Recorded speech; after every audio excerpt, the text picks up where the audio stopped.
Alors, moi, je vais élargir un petit peu mon propos par rapport à ce qui était indiqué dans le titre que j'avais donné il y a déjà un petit moment à Cécile. Du coup, j'ai oublié de le marquer dans le titre, je vais vous le donner. Je voulais m'intéresser aux politiques environnementales pour construire du commun en Amérique centrale. Donc, initialement, dans le titre, il était question du Guatemala. Je me suis dit que ce serait plus intéressant de proposer une réflexion un peu plus large à l'échelle centra-américaine, avec quelques éclairages particuliers concernant le Guatemala, mais concernant aussi d'autres frontières et notamment la frontière Costa Rica-Panama. Donc, dans le cadre du programme POST, qui m'a donné l'occasion de revisiter un petit peu mes terrains de recherche et mes travaux, je vais m'attacher surtout à éclairer l'émergence des préoccupations environnementales en Amérique centrale et leurs enjeux dans un contexte post-conflit. Alors, conflit ici entendu comme à la fois conflit interétatique, mais aussi beaucoup de conflits internes. Je vais y revenir rapidement au départ pour poser le contexte. Donc, la question surtout à laquelle je vais essayer de répondre, c'est comment justement dans un contexte post-conflit depuis la fin des années 1980, j'y reviendrai, les zones frontières ont fait l'objet d'une attention particulière, et notamment à travers des politiques environnementales donc, qui ont participé à reconstruire du commun et à pacifier la région. Mon hypothèse justement, c'est que les zones frontières, elles sont des révélateurs dans ce domaine de la complexité des politiques publiques environnementales dans un contexte post-conflit, parce qu'elles sont dans une situation, une localisation stratégique justement d'interface entre les différents pays, et que ce sont des régions qui ont beaucoup souffert des différents conflits en étant théâtre de conflits, foyer d'insurrection pour les différentes guérillas qu'il y a eu en Amérique centrale. Donc ça a été des zones particulièrement touchées. Alors, pour expliquer un petit peu mon cadre d'analyse, rapidement, parce qu'on vient chacun de disciplines différentes, de thématiques différentes, et dans le cadre du programme POST, c'est intéressant aussi de mettre du clair. Voilà, moi, mes travaux de recherche portent essentiellement sur les frontières, et je m'intéresse au développement des espaces frontaliers, donc au développement des territoires, et notamment au processus de coopération transfrontalière. Alors, à la fois ce qu'on peut entendre au niveau institutionnel des coopérations transfrontalières, mais aussi les coopérations par le bas, c'est-à-dire tous les mouvements de coopération qui peuvent émerger de la part des populations locales. Donc, dans ce cadre, c'est vrai que mes travaux empruntent à différents courants.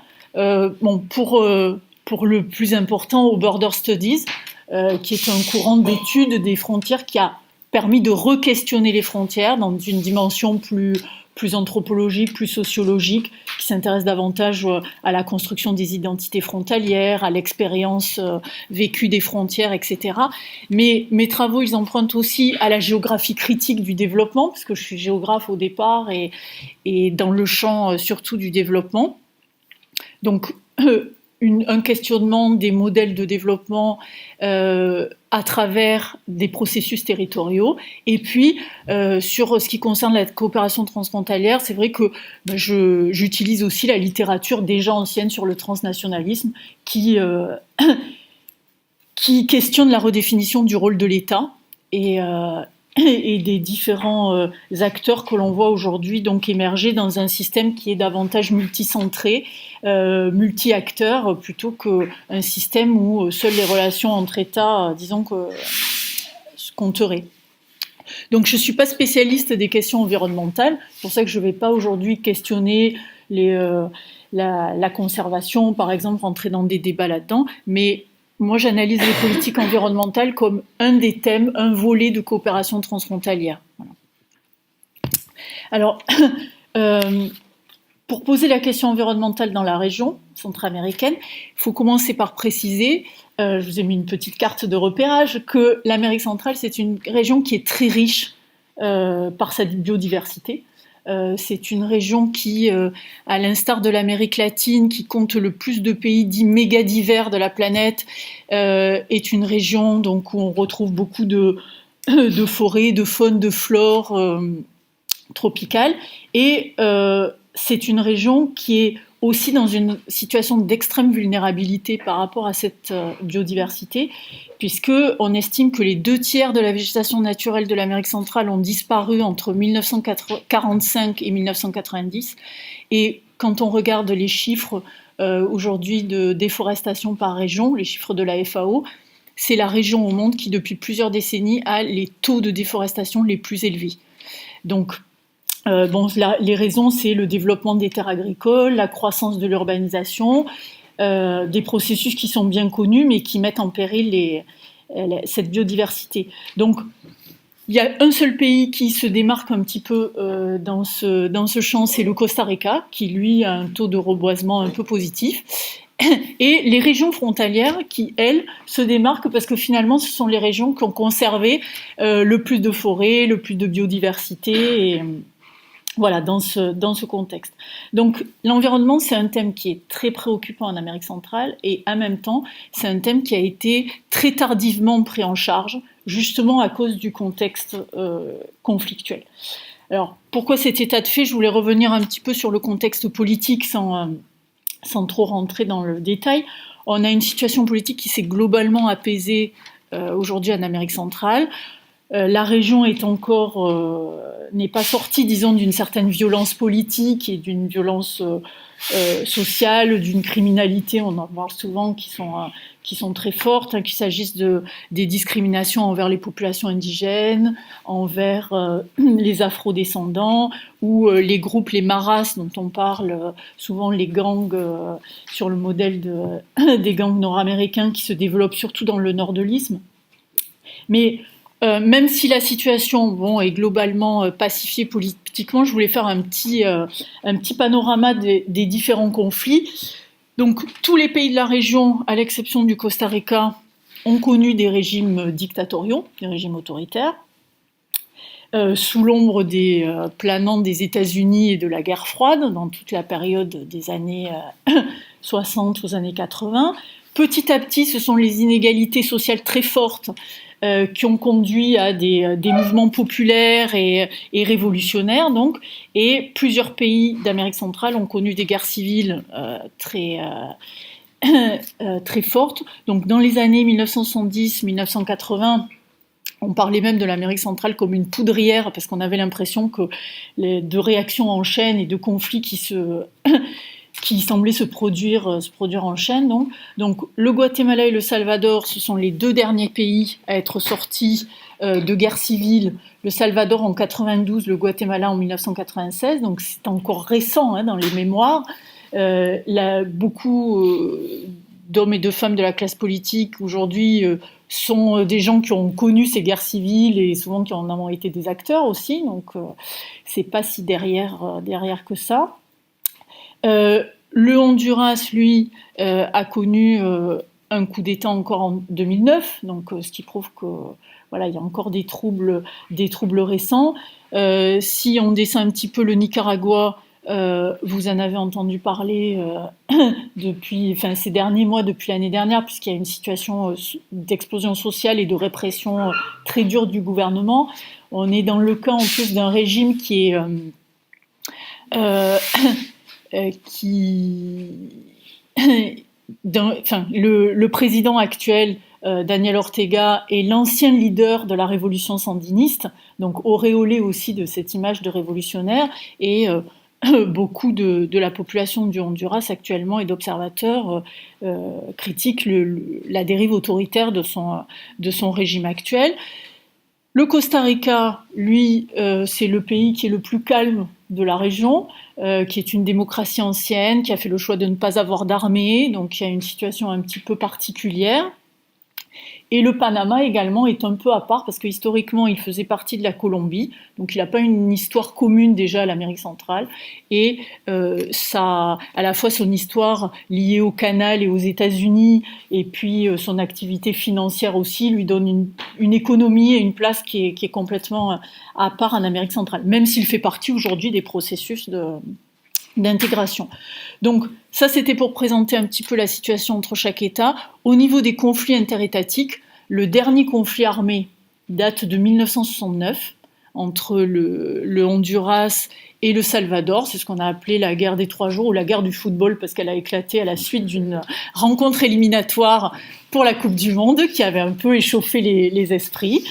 Et depuis, il n'y a pas eu de conflit armé ouvert, mais beaucoup encore de disputes et de conflits, de tensions frontalières, notamment, par exemple, le Belize continue à réclamer la moitié le Guatemala continue à réclamer la moitié du territoire du Belize, donc pour pacifier les relations, on fait mieux. Le Nicaragua, dans les années 2000, était en conflit avec tous ses voisins au niveau de ses frontières, notamment aussi avec la Colombie, pour la frontière maritime, pour un petit archipel qui se trouve sur le plateau continental dans la mer des Caraïbes. Et actuellement, la frontière la plus tendue de l'isthme, donc mis à part la question entre le Guatemala et le Belize, c'est entre le Nicaragua et le Costa Rica, puisque depuis 2005, il y a eu 4 requêtes déposées auprès de la Cour internationale de justice à propos de la frontière pour des affaires diverses. Donc c'est une relation diplomatique aussi très tendue et qui met effectivement en péril l'intégration régionale, qui la contraint pas mal. Donc on a une situation qui, malgré les tensions, a commencé à se détendre à la fin des années 80. Je vous ai mis ici un article de journal paru en 1986, puisqu'en 1986, ça a été la date de la déclaration d'Esquipules, donc un dialogue entre les présidents centra-américains qui avait été suscité par Oscar Arias, le président du Costa Rica, qui a eu le prix Nobel d'ailleurs de la paix pour cette initiative. Et donc à partir de 1986, il y a eu un début de dialogue régional pour essayer de régler le cas des conflits internes et des tensions entre les États. Promouvoir donc un dialogue de paix et un processus de démocratisation aussi, essayer d'organiser des élections aussi dans chaque pays. Donc c'est dans ce contexte-là que petit à petit la promotion de l'environnement, la protection, la mise en œuvre d'aires protégées a commencé à émerger. Alors en 1990, les pays centra-américains ont créé, vous voyez le petit logo en haut à droite, ont créé le SICA, le système d'intégration centra-américain, pour réactiver l'intégration régionale. Et dans le cadre du SICA, donc le discours sur la préservation de l'environnement a émergé, a accompagné le dialogue de paix. Et dans le domaine environnemental, c'est la CCAD, j'ai fait ici une capture d'écran de leur site, il y a quelques jours, donc qui est la Commission centra-américaine pour l'environnement et le développement, qui a pris en charge à partir de 1990, de développer un cadre régional de coopération concernant les questions environnementales et les différentes politiques de conservation. Elle essaie d'encourager les États à mener un certain nombre de politiques. Donc c'est l'organisme, disons, central à l'échelle de la région.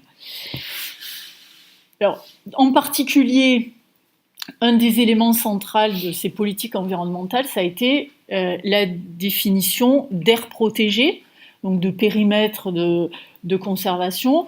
Sur cette carte, donc vous voyez la géographie des aires protégées centra-américaines. Alors on voit un peu, moi je les connais, mais quand on les connaît pas, les frontières sont marquées vraiment très très fin, mais peut-être vous arriverez à les localiser. On voit les différentes aires protégées, alors avec des statuts différents, hein. Certaines sont parcs nationaux, d'autres sont des refuges de vie sylvestre, il y a des réserves naturelles, enfin on a un certain nombre de statuts différents.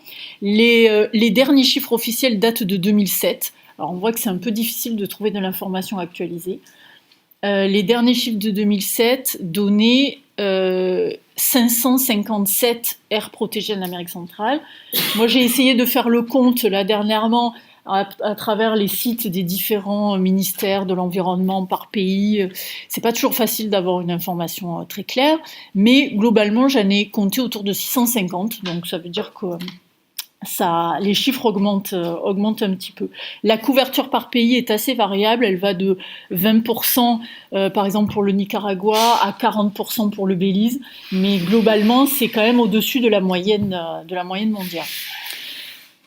Ce qu'on voit sur la carte, donc quand on arrive à déterminer où sont les frontières, c'est que les régions frontalières sont très concernées justement par ces aires protégées. On la voit, cette position frontalière ici, par exemple. Alors, oui, vous voyez la souris. Donc, entre Guatemala, Belize et Mexique, c'est la forêt, la Selva Maya, la forêt du Petén, là où se cachait le sous-commandant Marcos. Donc, ici, il y a une grosse superficie d'aires protégées sur cette frontière-là. Ensuite, également, la réserve de Bossawas, ici, au nord du Nicaragua, qui connecte avec le Honduras et va jusqu'au littoral. Donc là, on a de la forêt, des espaces caribéens.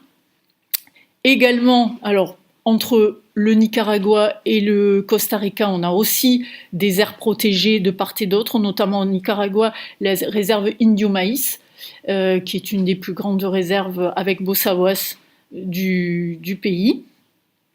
Mais je fais une petite parenthèse. Quand il y a eu le projet de canal du Nicaragua il y a quelques années, le gouvernement du Nicaragua n'avait pas hésité à faire passer le projet de canal ici, donc en plein milieu de la réserve. C'était pas ce qu'il est. Et ils avaient même dit que le canal serait une protection pour la forêt parce que ça empêcherait qu'il y ait trop de relations de part et d'autre. Donc, et puis on a également ici, j'en reparlerai tout à l'heure, la cordillère de Talamanca entre Costa Rica et Panama, donc là aussi assise sur la frontière, et puis la forêt du Darién, ici entre le Panama et la Colombie, où on a une zone de forêt très sauvage. Donc on a une coïncidence importante entre les plus grandes aires protégées et les frontières. C'est quelque chose qui n'est pas propre à l'Amérique centrale. Il y a d'autres géographes qui ont travaillé sur la question en Afrique, Frédéric Giraud, Sylvain Guillot, qui ont montré aussi le même type de correspondance. Je vais y revenir maintenant. Donc, ces aires protégées, elles sont connectées aujourd'hui dans ce qu'on appelle le corridor biologique mésoaméricain, qui élargit un peu l'échelle de raisonnement à la Mésoamérique, c'est-à-dire la Mésoamérique, c'est Amérique centrale et les États du sud du Mexique, qui est une initiative qui a été portée depuis 1990 par la Banque mondiale pour essayer de connecter les différentes aires protégées et d'éviter la fragmentation des habitants, permettre des correspondances plus fortes, avec des réussites qui sont très variables en fait selon les sites. Donc vous voyez ces correspondances en vert clair qui sont censées faire connecter les différentes aires protégées. Alors, si les régions de frontières, justement, elles font l'objet d'un intérêt particulier dans ce domaine, c'est sans doute pour deux raisons qui sont liées. D'abord, leur localisation, comme je disais tout à l'heure, stratégique à l'interface des États.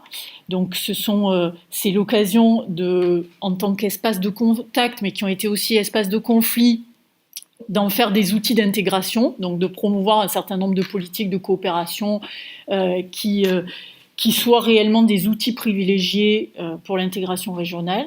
Et la deuxième raison, c'est aussi parce que les frontières, comme je le disais tout à l'heure, ce sont les régions finalement qui ont vu se préserver les plus grands espaces naturels.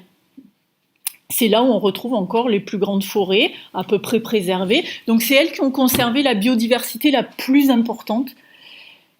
Alors ça n'est pas en fait le résultat ni d'une volonté politique au départ, mais c'est plutôt le résultat de leur faible mise en valeur, de leur faible peuplement, du fait que ça a été des régions de conflit. Donc c'est ce que Bernard de Barbu appelle l'heureuse et ironique reconversion des frontières, voilà, qui de no man's land politique sont passés à sanctuaire écologique et qui trouvent comme ça un nouvel intérêt au niveau de la préservation de l'environnement. En même temps, la conservation d'espaces encore préservés a surgi comme un thème permettant de construire du commun. par-delà les divisions politiques. C'est ce que des gens ont retrouvé dans le congrès de Stockholm, le sommet de Stockholm en 1972, sous le slogan « Nous n'avons qu'une seule terre », l'idée que le thème environnemental, c'est un thème de coopération transfrontalière sur lequel on peut facilement construire quelque chose en commun, parce que c'est un thème consensuel, parce qu'il y a l'idée derrière que la nature antérieure aux divisions humaines va retrouver sa continuité, voilà, que les frontières ne sont que des divisions artificielles produites par les hommes. Donc il y a tout ce discours aussi qui fait que le volet environnemental, ça a été un volet important dans les coopérations transfrontalières. Et cette mise en défense de vastes espaces aux frontières, elle peut avoir en fait deux fonctions, deux objectifs. C'est à la fois, et ça il y a pas mal de littérature sur le sujet, sur la question des aires protégées transfrontalières, à la fois la fonction de glacis, on peut faire un no man's land, un espace tampon, et puis à la fois l'idée de dépassement de la frontière justement autour d'une nature commune. Il faut y voir sans doute les deux choses. J'avais mis cette diapo, c'était pour vous montrer le fait que les frontières, justement, ce sont des espaces qui sont à l'écart des centres de peuplement les plus importants, des capitales et des foyers économiques. Et puis une photo qu'on avait prise au Costa Rica, qui est pourtant un des pays les mieux dotés en infrastructures de la région, où il y avait un panneau « La frontière a besoin de routes », donc qui mettait l'accent sur le déficit d'infrastructures dans les régions frontalières, justement. Alors, outre la définition des aires protégées sur les frontières, il y a eu aussi, dans les années 90, plusieurs documents qui ont été produits par le SICA, qui promouvait la coopération transfrontalière, et notamment ce document de 95 qui s'appelait « Développement durable frontalier en Amérique centrale », et dans lequel il y avait cette carte que j'ai reproduite ici, avec les 15 secteurs qui avaient été proposés, c'était 15 secteurs de coopération potentiels, identifiés par le SICA, et bon, ils ont connu des fortunes diverses, certains ne fonctionnent pas du tout, mais la plupart en tout cas avaient une dimension environnementale forte. Dans les projets, on retrouvait beaucoup ce thème environnemental. Donc, on a cet encouragement aux coopérations, et notamment, donc, je voulais maintenant vous parler de deux parcs qui ont vu le jour, parcs internationaux qui ont vu le jour en Amérique centrale, donc ici, à la frontière du Guatemala, du Honduras et du Salvador, et ici, à la frontière du Costa Rica et du Panama. Donc, dans le cadre de ces projets qui avaient été suscités, donc il y a deux projets d'aires transfrontalières qui ont émergé, que je voulais développer un petit peu au niveau des modalités de création et de gestion, parce qu'elles montrent à la fois l'intérêt pour cette thématique environnementale et également la difficulté à construire du commun, serait-ce sur ce thème qui au départ apparaît très consensuel. Ce que je voulais préciser aussi, c'est que en Amérique latine, il existe actuellement 3 véritables parcs internationaux qui ont une existence réelle, qui ont une existence réelle, après des fonctionnements assez divers, et 2 sont en Amérique centrale, donc c'est quand même pas mal. Le 3e, c'est le parc du Condor à la frontière entre l'Équateur et le Pérou, mais qui ne fonctionne pas très très bien, et qui avait été mis en place à la suite du conflit de 1995 entre les deux pays. Donc, ces deux projets, donc ici, le Trifinio, c'est la région qu'on appelle le Trifinio, c'est un tripoint entre Guatemala, Honduras et Salvador. Donc, il y a une aire protégée trinationale qui s'appelle la Fraternidad, donc la fraternité. Celle dont on parlera sur la frontière Costa Rica-Panama s'appelle l'amitié. Donc, vous voyez les noms symboliques de rapprochement. Donc, les deux projets datent tous les deux de 1974. Donc, dans une période où il y avait encore des conflits qui étaient importants. Alors, je commence par celui-ci. Dans le cadre de cette aire protégée, la création n'est intervenue qu'en 2006. Donc vous voyez que le processus de création a été long, donc ça montre des étapes un peu difficiles. Donc le premier projet datait de 1974, mais il s'est heurté à un contexte politique ensuite qui n'a pas permis la continuation du projet, puisque, comme je l'ai dit tout à l'heure, le Guatemala et le Salvador sont rentrés dans 2 guerres civiles.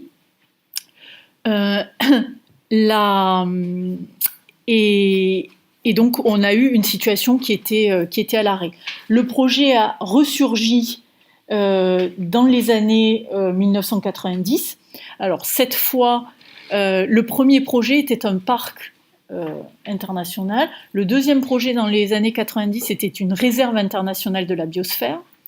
Donc, il y avait un projet qui avait été monté pour présenter devant l'UNESCO et qui finalement n'a jamais été présenté. Alors les gens de la commission trinationale m'avaient dit que le projet n'avait pas été jugé en amont suffisamment solide pour être présenté. Donc il y a eu de nouveau une situation d'attente et très vite ils ont rebondi sur un troisième projet, la troisième fois était la bonne, donc d'une aire protégée trinationale. Pourquoi le changement de statut ? Visiblement parce que ça correspond davantage à des catégories qui sont aujourd'hui davantage promues par l'UICN, notamment l'Union internationale pour la conservation de la nature, plutôt que des parcs nationaux. Alors, vous le voyez aujourd'hui, l'aire protégée trinationale, sa partie cœur correspond à 3 aires protégées, donc 2 parcs nationaux ici et une réserve de la biosphère côté Guatemala. Et ici, c'est la zone périphérique, donc qui est un peu plus large. Vous voyez, assez bien partagée entre les trois pays. Donc, une existence qui date à peine d'il y a une dizaine d'années. Sur le deuxième cas, donc la frontière Costa Rica-Panama, le parc international. Alors là, il s'agit d'un parc international de l'amitié. Donc le projet date également de 1974 et le parc a été créé en 1979. Donc là, il y a eu une histoire beaucoup plus rapide et beaucoup plus linéaire qui est intervenue beaucoup plus tôt. Et ça correspond aussi peut-être à un autre cas. Il y a un géographe canadien qui a établi une typologie des aires protégées transfrontalières en fonction de leur contexte de politique de création. Il distingue 4 cas de contexte de création. Alors le premier cas correspondrait au cas de cette frontière-là, justement. C'est le cas où 2 pays maintiennent d'excellentes relations et où la création d'une aire transfrontalière, d'une aire protégée transfrontalière, se pose comme symbole finalement de leur bonne entente. Le deuxième cas, c'est des relations plutôt neutres ou légèrement tendues où le fait d'instituer une aire transfrontalière va permettre de consolider ces relations. Troisième cas, c'est le cas d'un conflit récent où là, l'aire protégée transfrontalière vient plutôt comme essayant de pacifier les choses après un conflit, donc de recréer du lien. Et le quatrième cas, c'est dans le cas de conflits encore actuels, je ne sais pas s'il y en a beaucoup dans ce cas-là, en tout cas pas en Amérique centrale, donc de conflits encore actuels, une aire transfrontalière sert d'espace tampon, en quelque sorte. Donc la frontière Costa Rica-Panama, elle se poserait dans le premier cas, c'est-à-dire 2 pays qui maintiennent de bonnes relations depuis longtemps, des relations neutres, parce que ces 2 pays en plus qui ont un niveau économique à peu près identique, avec des orientations différentes, mais à peu près identiques. Il n'y a pas de problème de flux migratoires comme on peut avoir sur d'autres frontières centra-américaines. Et puis, le cas par contre, vu précédemment de la fraternité, de l'aire protégée trinationale, s'inscrirait plutôt dans le troisième cas, c'est-à-dire un conflit récent, encore récent, avec la volonté de le dépasser justement. Alors ce cas-là, donc, il a émergé assez rapidement. Dans les années 1980, il y a une réserve internationale de la biosphère qui a également été surimposée. Alors, vous la voyez ici, l'aire internationale de la biosphère, c'est le trait noir. Donc, c'est une superficie beaucoup plus importante que l'autre aire protégée transfrontalière de la fraternité. ici, on a déjà 400 000 hectares uniquement pour le parc international, à peu près 200 000 de chaque côté de la frontière, et la réserve de la biosphère, c'est à peu près 1 million d'hectares, qui comprend à la fois le parc international et d'autres territoires protégés et des territoires indigènes aussi. Alors cette question de la coïncidence entre les aires protégées aux frontières et les territoires indigènes, c'est vrai qu'aujourd'hui je ne l'ai pas traitée parce que ça nous amène sur d'autres questions, mais c'est vrai qu'elle est importante, il faut l'avoir à l'esprit aussi, que dans certains pays c'est plus important que dans d'autres, déjà en Amérique centrale, mais que dans certains pays cette coïncidence aussi, elle crée une problématique particulière sur certaines communautés, qui sont d'ailleurs pas toujours favorables à ce qu'on vienne leur imposer des périmètres de conservation. Donc il y a un certain nombre de conflits qui se développent à ce sujet. Donc dans le cas de cette frontière, on a un projet qui a finalement émergé rapidement, mais dont on voit, quand on essaie de regarder le schéma de gestion, que au-delà de l'affichage transfrontalier, on a une gestion qui est vraiment, depuis le début, réalisée de façon totalement séparée de part et d'autre de la frontière. Alors, c'est des choses qui ont été aussi analysées ailleurs. Stéphane Héritier a analysé, par exemple, la gestion du parc international. Ça a été le premier au monde, le parc de Waterton Glacier entre le Canada et les États-Unis. Et ses conclusions sont exactement les mêmes sur le fait qu'il y a une gestion ensuite, derrière l'affichage international, complètement séparé. Pour le cas du parc de l'Amitié, déjà l'élaboration des diagnostics, par exemple en 82, ont été menées de manière totalement séparée. Il y a eu un deuxième diagnostic en 2004 pour partir sur un nouveau projet de parc, de nouveau réalisé de manière séparée, malgré les injonctions de l'UICN à ce qui est davantage de travail en commun.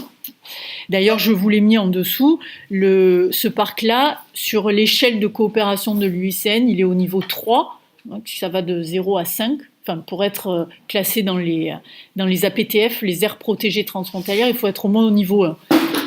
L'Amitié est au niveau 3.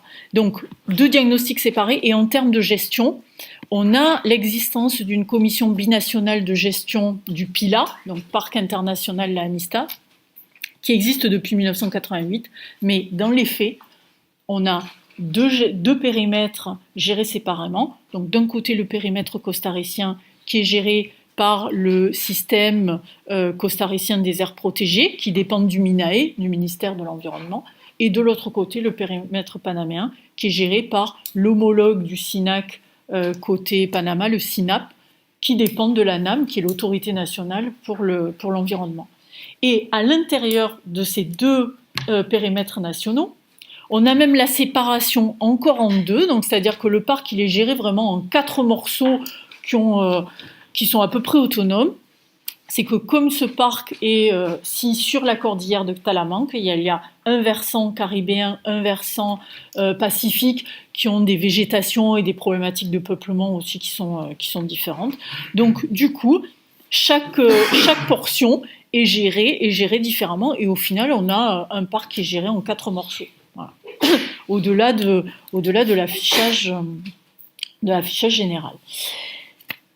Le point commun de ces 2 parcs, donc celui de l'Amitié et celui de la Fraternité, alors celui de la Fraternité il est plus récent, mais finalement j'ai moins étudié la gestion de manière détaillée que l'Amitié, mais on a l'impression que la gestion est plus intégrée aujourd'hui dans cette aire protégée que le parc de l'Amitié, qui a une histoire plus rapide, plus linéaire, mais au final où chacun fait de son côté ce qu'il veut. Ça, il y a plusieurs hypothèses là-dessus, on pourra éventuellement y revenir.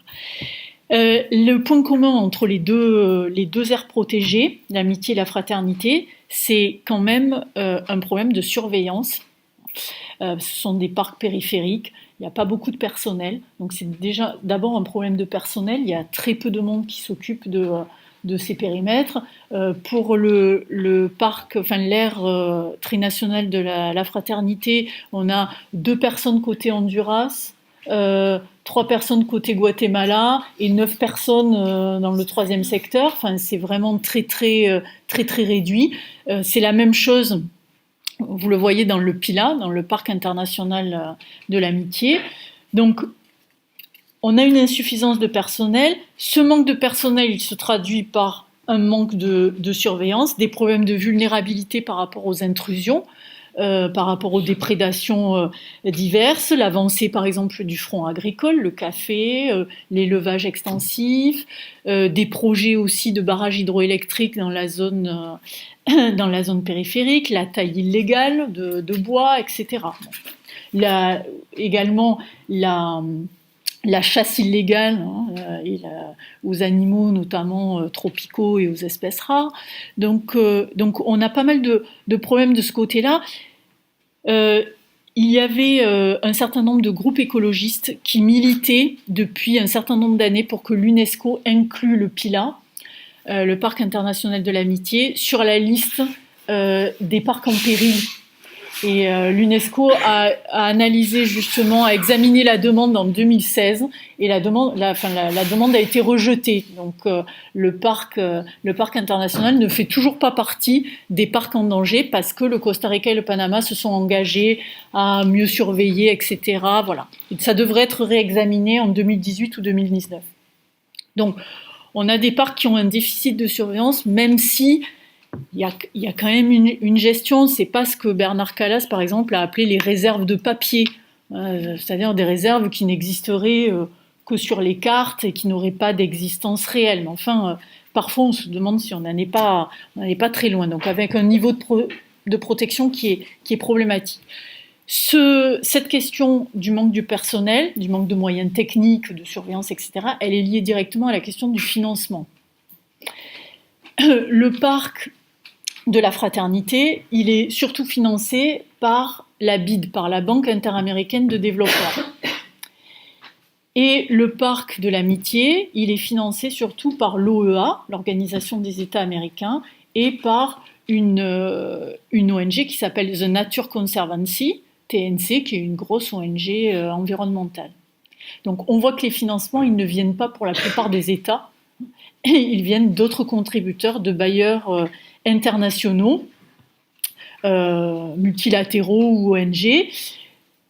Et ces remarques justement qui sont importantes sur la question du financement des aires protégées nous amènent au dernier point que je voulais aborder très rapidement. Donc, c'est le désengagement progressif des États sur cette question environnementale. Donc, derrière les discours qui continuent à proclamer l'importance du thème environnemental, on voit bien qu'il y a quand même un retrait, que les projets environnementaux, c'est pas seulement le cas en Amérique centrale, ça a été étudié ailleurs. Étienne Rodari, David Dumoulin ont parlé de l'oligopole de la conservation et de la transfusion internationale, donc de la part des ONG et de grands groupes mondiaux qui ont la main mise finalement, qui pensent ces questions environnementales et les orientent à l'échelle internationale. Et j'ai pris 2 exemples de frontières sur lesquelles on a travaillé. Alors, dans le cadre, c'était les deux derniers exemples, dans le cadre d'un programme international avec le Mexique et l'Amérique centrale qui s'appelait le PIX-BATRAM, donc qui a porté sur la gestion transfrontalière de 7 bassins hydrographiques en Amérique centrale. On en a pris 7, il y en a 24. On en a pris 7 pour étudier les dispositifs de gestion partagée qui existaient au niveau de ces bassins. Je vous ai pris 2 exemples qui sont particulièrement significatifs. Le bassin du Rio Sixaol, donc qui est en partie dans le parc international de l'Amitié, entre Costa Rica et Panama. Donc, vous voyez ici un des sociogrammes qu'on a réalisé sur la base des enquêtes de terrain. Donc, c'est la statisticienne de notre laboratoire qui nous a aidés avec un logiciel ad hoc à faire ces sociogrammes qui montrent les relations entre acteurs. Donc, vous avez les acteurs et les liens qui les unissent. Donc, il y en a plusieurs en fonction de différentes questions qu'on a posées. Ici, vous avez la question qui leur a été posée sur les acteurs les plus influents. Quels acteurs pensez-vous les plus influents dans le bassin ? Et on voit, on ne peut pas tout détailler, mais juste pour vous montrer les deux plus importants, dans ce bassin du Rio Sixaola, les deux plus gros projets sont portés actuellement, donc projets environnementaux, par la BID, donc la Banque interaméricaine de développement, et le Fonds mondial pour l'environnement, donc qui ont ici un projet, Sixaola, et le corridor biologique Talamanca-Caraïbes, qui est une ONG locale. Une grosse ONG locale, mais enfin une ONG locale. Et donc on voit finalement que, alors chacun avec son réseau de relations, mais qui souvent se recoupent d'ailleurs, pas beaucoup, vous voyez, de relations directes finalement entre eux. Et on voit donc ces deux gros acteurs. Alors en bleu, on voit les acteurs gouvernementaux. Donc ils ne sont pas complètement absents, ils sont quand même présents dans les commissions et les projets, mais enfin on voit nettement que les différents ministères, les différentes autorités, voilà, sont dans le réseau de relations, mais pas du tout comme acteurs les plus influents et les plus importants.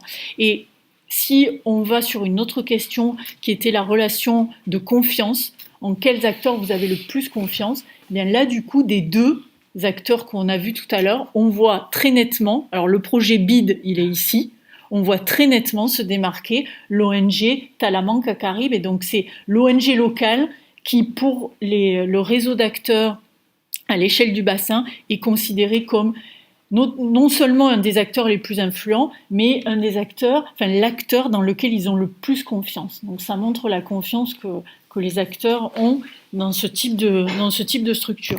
Et puis le deuxième cas, c'était le bassin du Rio Guascoran, entre Honduras et Salvador.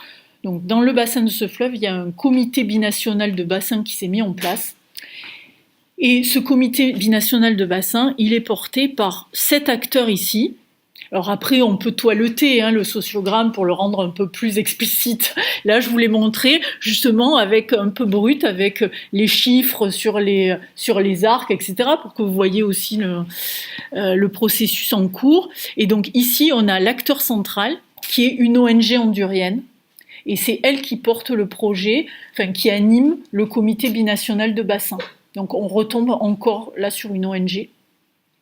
Et les acteurs que l'on voit ici, dans ce que Lala, notre statisticienne, nous a dessiné en marron, c'est-à-dire les acteurs qui ont le plus d'interrelations entre eux, qui sont vraiment au cœur du système, là, du bassin, eh bien, à part cette ONG, on retrouve une association de développement local, et ensuite, ici, ce sont toutes les mancomunidades, c'est-à-dire les intercommunalités de la zone.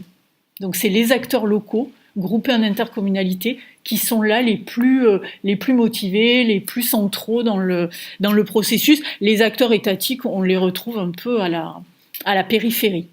Et il y a beaucoup d'intégration ici, de part et d'autre de la frontière. On voit vraiment des interrelations qui, au niveau local, se sont vraiment nouées à travers ce comité binational de bassin.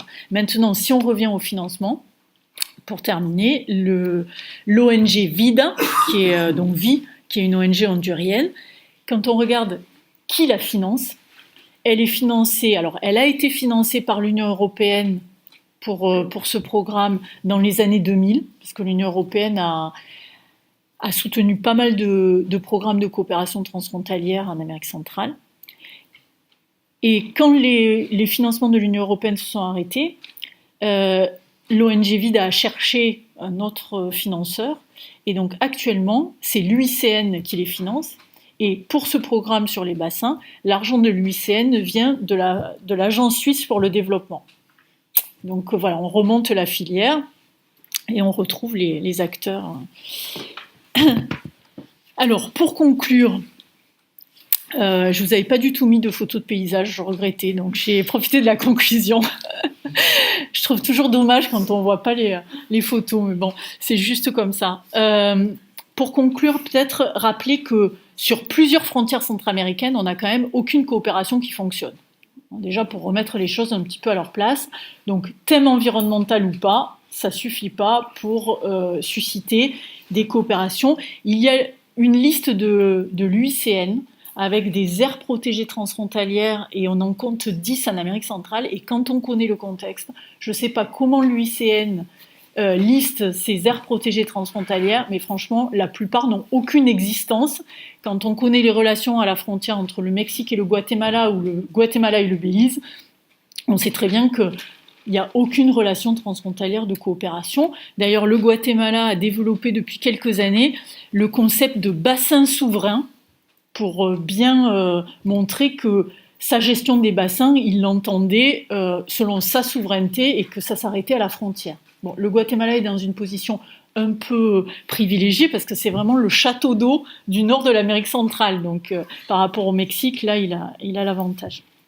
Donc, voilà, finalement, on se rend compte que même le thème environnemental, il est tributaire quand même d'un certain niveau de relations diplomatiques entre les États, que c'est pas si facile que ça de construire du commun sur cette base-là, qu'on observe aussi un décalage, comme je le disais, entre les discours et finalement les actions qui sont mises en œuvre par les États, notamment de plus en plus avec l'émergence d'autres acteurs. Et puis aussi que si les frontières ont tendu effectivement à apparaître un peu comme des fronts écologiques, c'est un concept développé par Sylvain Guillot et puis d'autres géographes, un front écologique donc de la conservation. Finalement, quand on regarde aujourd'hui la situation des frontières centra-américaines, elles auraient tendance plutôt à se convertir en front de l'extractivisme, parce qu'on a aujourd'hui beaucoup de zones qui sont menacées par l'extension des plantations, notamment d'ananas. J'ai une collègue au Costa Rica qui travaille là-dessus, d'ananas, de palmes africaines, donc qui se développent sur les frontières parce qu'il y a un contexte qui est particulièrement favorable, une vulnérabilité de ces régions-là. Moins de présence de l'État, etc., moins de contraintes, et que y a des projets miniers aussi, des projets de barrages hydroélectriques.